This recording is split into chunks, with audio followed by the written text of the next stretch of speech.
انت متابع اسعار الدهب اليومين دول؟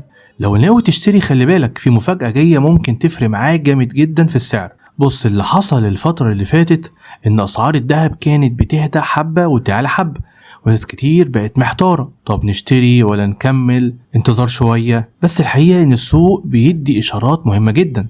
اول حاجة الطلب على الدهب في السوق المحلي بدأ يقل، وده معناه ان في معروض اكتر من المطلوب، وده غالبا هيأثر على السعر بشكل سلبي. تاني حاجة الأسعار العالمية بتمر بمرحلة هدوء نسبي، وكمان في توقعات بانخفاض بسيط في سعر الأونصة عالميا. يعني لو جمعت الصورة دي كلها هتلاقي ان في احتمال كبير ان الأسعار تنزل شوية خلال الأيام اللي جاية ان شاء الله. مش بس هبوط ضخم، بس كفاية انه يخليك تعيد التفكير قبل ما تروح تشتري دلوقتي. فالسؤال المهم، هل تشتري دلوقتي ولا تستنى؟ الصراحة لو مش مستعجل استنى شوية، الوضع رايح ناحية نزول مؤقت في السعر، وده ممكن يوفر لك مبلغ محترم، خصوصا لو كنت ناوي تشتري كمية كبيرة أو شبكة. تابعني بيها أول بأول وأنا هقولك أول ما يكون الوقت الشراء هو المناسب. ما تنساش تعمل لايك للفيديو وتشترك في القناة علشان توصلك التحليلات الجديدة أول بأول. وخلي بالك القرار الصح ممكن يكون الفرق بين مكسب وخسارة.